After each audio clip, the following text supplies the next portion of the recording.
It's often said this is a young men's sport. And in a couple of months, we got two of the best young men getting in the ring to do their thing. Devin Haney, Ryan Garcia. They just had the press conference. We talking all about it. Let's go.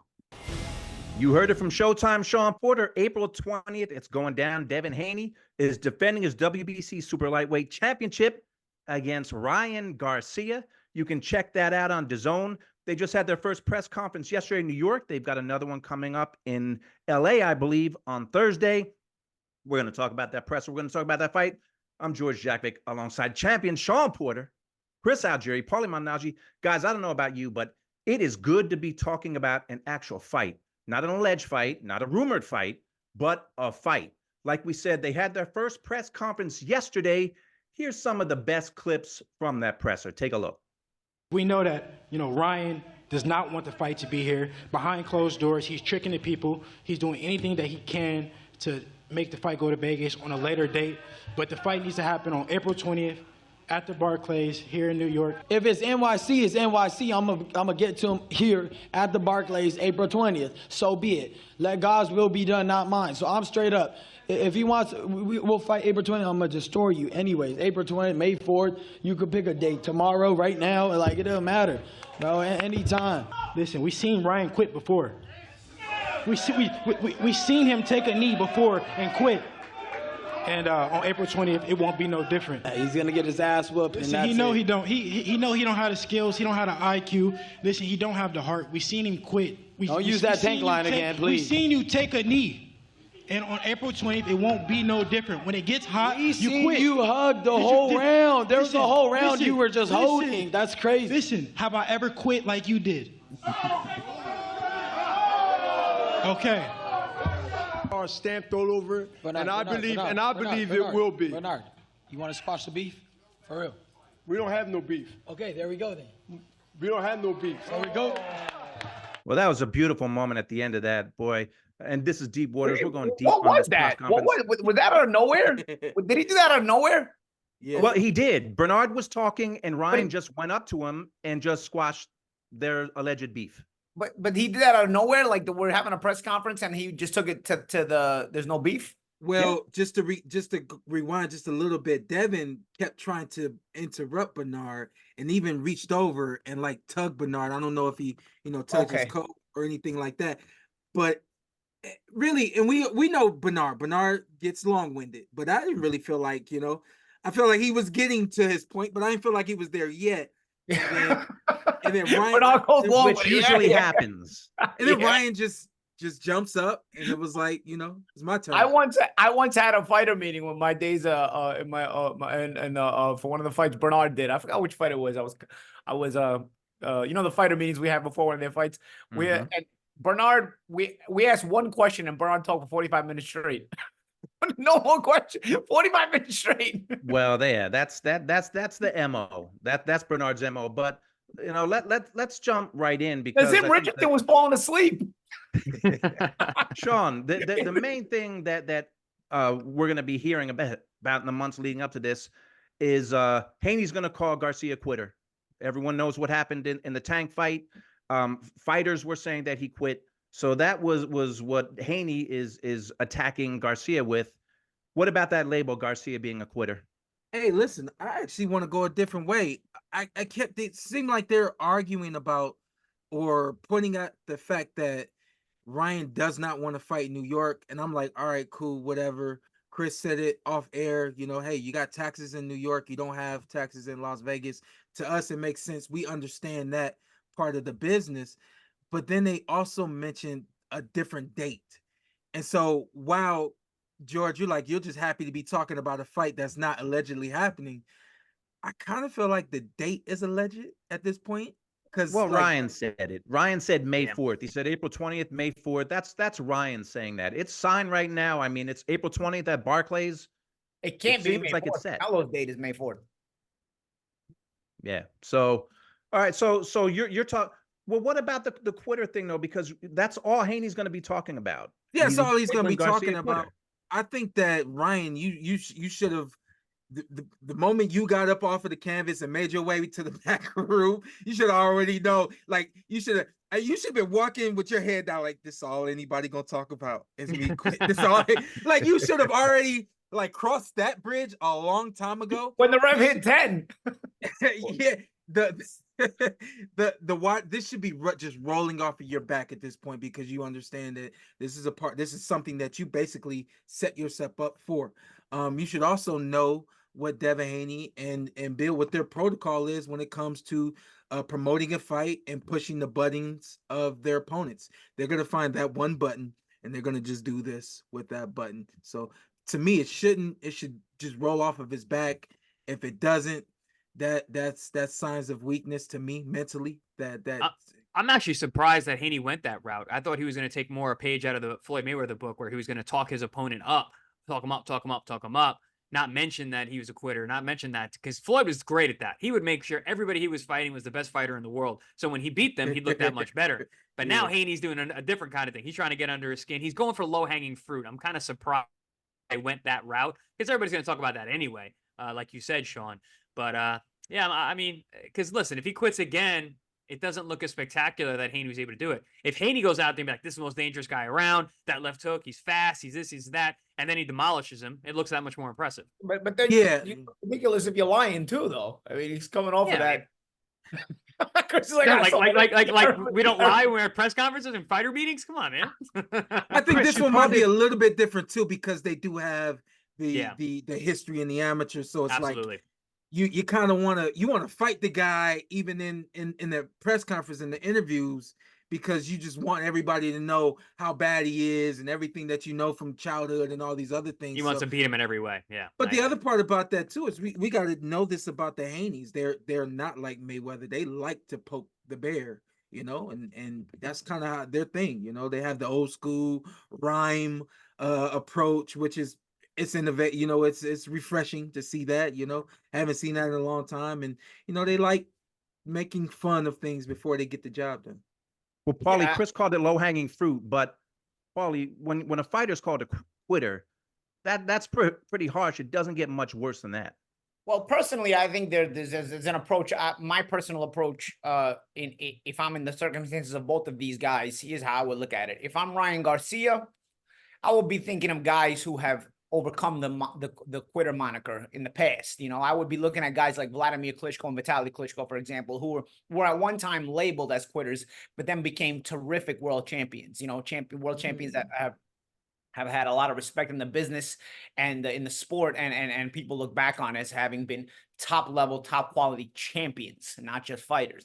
So there is a way where you can kind of, if it's anything, you can be given that moniker of quitter and then still be able to shake it off, be able to push that one away and change people's mentality. That's the thing, man. First impressions, you don't get a second chance to make them. You only get a one chance to make a first impression, and that's sort of the reputation you have. If you create a reputation, that first impression, make sure it's the right one, because even afterwards, if you're not perfect, that first impression of people is usually still going to stick despite any other hiccups in that impression in the future. But if that's not what your first impression is going to be of people, of a person, then when you going forward, it's hard to change that. It's harder to change that, because that's the one that sticks. So that first impression has to be good. Ryan made a bad first impression. Listen, at this point, hasn't been in many big fights. He gets into the big fight, he ends up quitting.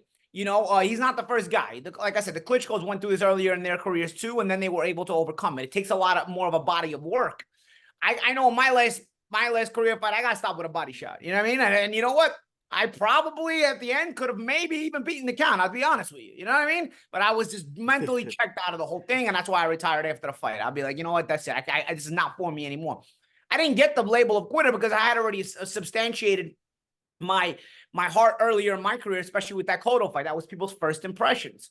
So Ryan has to overcome this first impression he's created through his own quitting so early in his career, but it can be done. And that's why I think if I'm Ryan Garcia and if I'm Team Garcia, I will be looking at it from the perspective of, there's guys that have been labeled quitters early in their careers. There are guys that have had to carry this moniker, bear this cross, so to speak, and they've been able to overcome it and change people's perceptions of them through hard work and dedication and time put into the business.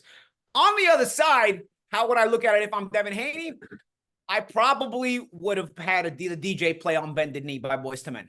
I probably would. I would be pushing on this. I would, and so cool. I don't blame Devin. That's Haney. A good tactic. I don't blame Devin Haney for doing this. Like I said, I would have probably had the DJ when Ryan enters a press conference. Check this, man. Play this right here. I'm Bended Knee. You know what I mean? Because that's basically what you're gonna try to stick to Ryan. And you're gonna try to make it play on his mind.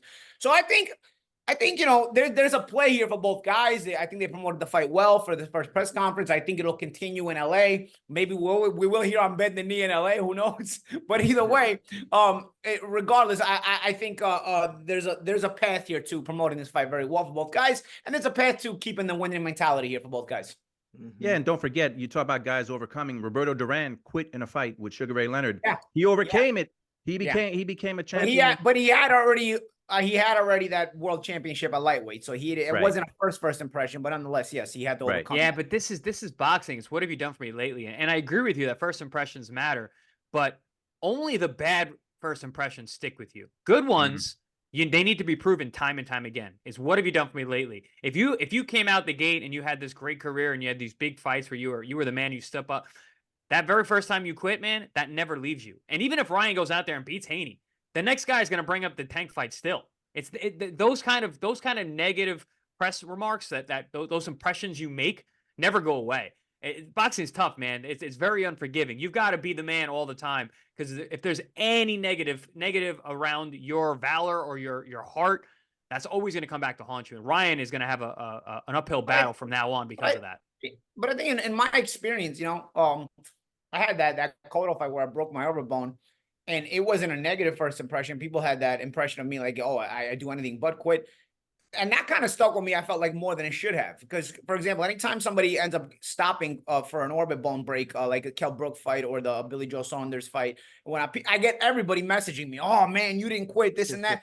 And I think I get over credit for it, because I disagree, because you had a lot of tough fights where you dug deep. And whether you won or you lost, you never quit though. You never. Yeah, but what I'm saying is I can't promise I'll react like that at 30 that I did at 25. I'd like to think I would. I'd love to think I would. At 35, I'll tell you I wouldn't have reacted like that, because at 36 I was already from body shots and I was the end of my career. But I'd like to think that at 30 I would have been able to overcome it, but I don't know. I mean, that was very, very difficult, and at 25. You got nothing to fall back on. I'm climbing this building that is a boxing career with no safety net. You know what I mean? Like it's make or break with no secondary plan. So I'm going through that, but I don't know. Like what I'm saying is I don't know if for sure. I'd like to believe I would, but I don't know for sure if I'd be able to finish a fight under those circumstances like that. Go ahead, champ. I still hold to what I say about Ryan Garcia in that fight with Tank Davis. And nobody likes this, but at the end of the day, him deciding not to get up, it didn't get worse for him. He saved himself the ass whooping of a lifetime that everybody would have saw.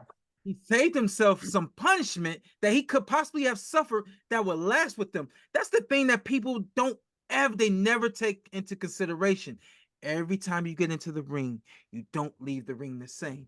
Even in going down on one knee. Mentally, he didn't leave the ring the same. You know what I mean? So he still has something to come back from. But at the end of the day, he didn't allow the world to see him get done dirty. And he could have got done dirty. Why you don't like it? Guess what? He's still a relevant fighter. So that was smart on his behalf. And you like it or not, he's still a relevant fighter, and he's still gonna make money fighting Devin Haney. And he can still talk himself up into being everything that he was prior to that Tank Davis fight. Shawn, that was very rational, and unfortunately, boxing fans are not very rational. So, although I respect what you said. You're exactly right. But how rational is it? Because you're planning to go back to that level of opposition, and now you haven't visited a certain hell inside the ring that may visit you again in future fights. And you haven't proven to yourself that you can get through it. One thing about the Mike Cotto fight, not to go back on Mike Cotto fight, one thing about Mike Cotto fight is it proved to me that I could go through a very difficult time. So in the future, if I'm going through this very difficult time, I feel like I can dig down. Now, again, there comes a certain point where it's beaten out of you. Many years later, I don't know if I can go through that. But right after that, like right in the year 2, 3, 4, whatever, right after that, I'm holding my hat on that, where I've been to wherever this fight could go. With this fight, all these fights could turn into hell. I've been there, so I can hold my hat on that. Ryan can't hold his hat on that. It's the rational. He did okay. The rational thinking is okay, the difference with you and Ryan, you did it in the gym. There's many reports that Ryan is not very disciplined in the gym. He has not been pushing the gym. He's not been in those dark places in the gym. I know for a fact you've been there. You are a guy who liked to spar tough guys all the time. Your training camps are hard. That's why when I went through the Ruslan thing, I broke my orbital as well. Tough fight. My team was not surprised. They had seen me go through dark times. They had seen me go into the dark and come back and with my hand raised. So it was no surprise to anyone around Team Algeria when I did what I did in that fight. But with Ryan, he doesn't have that same. He doesn't have that same realism. He hasn't been there in any shape or form, whether it's in a fight night or in a gym. He was with Luke Campbell, though. I think it was Luke Campbell who dropped him hard. I mean, he was really hurt in that fight. He came up and won it. Now, I know Luke Campbell is not a tank. He's not a but that's still a great point, George. The only thing is a great point. And with hindsight being 2020, I thought the same thing. I thought he overcame a lot there in that fight. With hindsight being 2020, it's always more 2020 when it's hindsight. You look at it, that fight, I think that fight scared Ryan because he didn't take any tough fights afterwards. Well, you brought that up before about opposition. Joshua. Yeah, his level of opposition never went back up to that level until Gervonta, where it was obviously a higher level. But he didn't fight at the level of Luke Campbell again until he fought Gervonta Davis, who was an even higher level. So he went backward. I think it actually scared him. To tell you the truth, at first I thought it made him overcome, but also his perspective. I think in the Luke Campbell fight, Ryan was going into the fight like, "Hey, listen, I'm the man. He's the underdog." Now with the Tank fight, I don't think he had that same mindset. I don't know if he knew he was as confident. And that's the thing. When your confidence isn't at the peak, when dark things or bad things happen to you, it's easier to fold. And also the thing is, who is the man you're trying to be? Are you trying to be the best boxer in the world? Are you trying to be a world champion? I feel like those of us here in this conversation, we know that our biggest goal was to become a champion. Yes, we know the money would come, but that wasn't really the chase. The chase, obviously, if you become a champion, is the money. But you're trying to chase the man you're trying to be, and that is to become the champion of the world, the best fighter in the world, the best fighter you can be. Is Ryan after that, or is Ryan just after fame? Is Ryan just after money? I'm still not convinced that Ryan Garcia is chasing the man he wants to be, as far as the man he wants to be being a world champion. I still feel like the man Ryan Garcia wants to be is this social media star, this famous guy giving quotes like all this other stuff, like getting up in the middle of the press conference to tell Bernard that you got no more beef. It had nothing to do with the press conference. You're just looking for attention. So what I'm saying is, who are you trying to be? Are you trying to be the best fighter in the world? Because matter what, we all like money, we all like fame. But I still get the feeling, no matter, Devin doesn't come from a poverty-stricken background, but I still feel like Devin has been able to be successful because he's chasing the man he's always wanted to be, and that man is to be the best fighter in the world. You know what I mean? So if you're chasing that, you're gonna be a bona fide in your mind stronger, no matter what. If you're chasing other things, man, I don't know, and that's why Ryan doesn't convince me from the psychological perspective, you know. In the conference, he did say that he's done with chasing the fame and the money. He's trying to become a world champion, and he's out for the belts, and that's what he wants. I think it's easier said than done. I think you need a couple of fights that to kind of like make you feel like, all right, I can do this. And this really, you don't have time for a fight or two to let you know I am that world champion that I can be. Now let me go get Devin Haney. It's here, it's right now.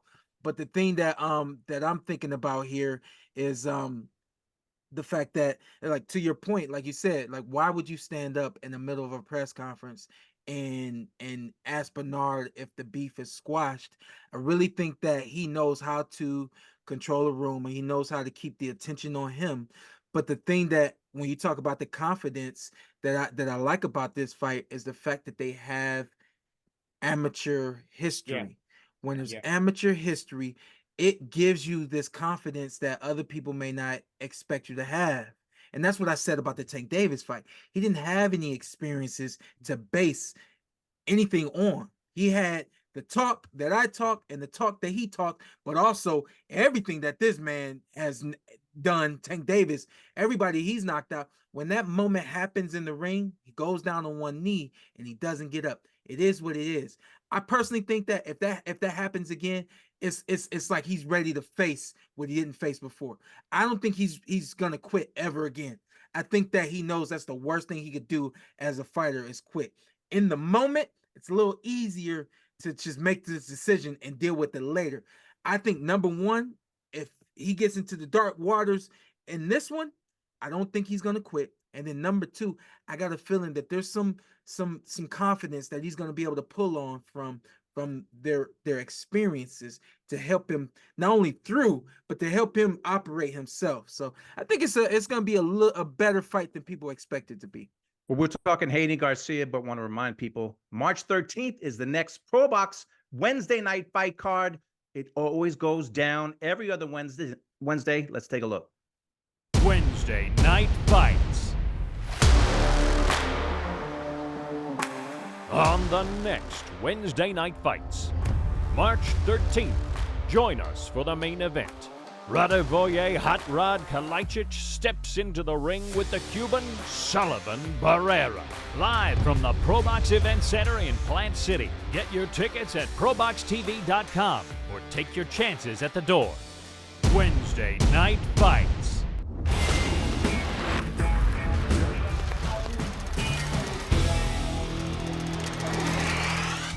It's going down April 20th. Haney and Garcia, WBC 140-pound strap on the line. Chris Algieri, Devin Haney is a big favorite in this fight. He's a -700 favorite going in. He's also coming into the fight with a lot of momentum. He beat Lomachenko when he dominated Regis Prograis in his last fight to win a belt. So talk about the momentum that he has going into this fight. Well, I think that's really the key here in this fight. The fact that it's happening when it's happening. Shawn, you alluded to it earlier when it comes to Ryan, that, it was only a year ago that he had the disastrous fight with Tank. And he's had one fight since, the guy Duarte, who is not on the world level at all. And it's not really a guy who's going to prepare you for the likes of a Devin Haney. And we had talked about this on past shows. With Ryan's skill and talent and his ability, there's something missing, right? A lot of it, we'll talk about psychology, we'll talk about discipline, we'll talk about his training practices. So with some more time, I think this fight would be a little bit different. But coming on to where they're currently at in their careers and what they're coming off of, that term momentum, George, is really important. Haney is riding super high. You mentioned the Lomachenko fight. You mentioned the Regis Prograis moving up in weight, to which 140 looks like a much healthier weight for him. He's physically stronger. He's bigger. He's not whittling himself down. He's not weakening himself to make 135. Ryan's a big guy, but he's not really proven yet at 140, whereas Devin Haney is. And he fought a very, very dangerous and physical guy, a real puncher in Regis Prograis, and completely dominated him. He was on a different level entirely. He was physically stronger. He was able to push him around. He dropped Prograis. I think that's really important going into this fight. So yeah, he's riding high. He is the champion at this weight class. And Ryan, who hasn't been on the world level since the Davis fight, is stepping back into the fray. And I'm not sure he's done enough leading up to this in terms of other fights and what he's been doing in the gym to really be that ready. And that's why I think Haney is, or not why I think he is. He is such a big favorite in the fight, and I think it's deservedly so. Shawn, we're about to close this out, but the last word is on you. Final thoughts on this. We're going to be talking about this a lot. It goes down April 20th. Yeah, if you're Devin Haney, you just use everything that you've got used to get to this point. You use all of that. I think that, man, when you look at the momentum, you look at everything that he's done, especially most recently with against Regis Prograis. I mean, he just looks like he's as his dad says, the face of boxing. I think this is the fight that makes him the face of boxing. You're Ryan Garcia. You're hoping that Devin has a bad day on the job, and I think if Devin has a bad day on the job, and Ryan has a great day on the job, that evens the playing field right there, and we'll see what happens from there. Don't miss it, April 20th. Haney and Garcia, good to be talking about a fight that is happening. Make sure you subscribe to us on YouTube. ProBox TV is your boxing channel.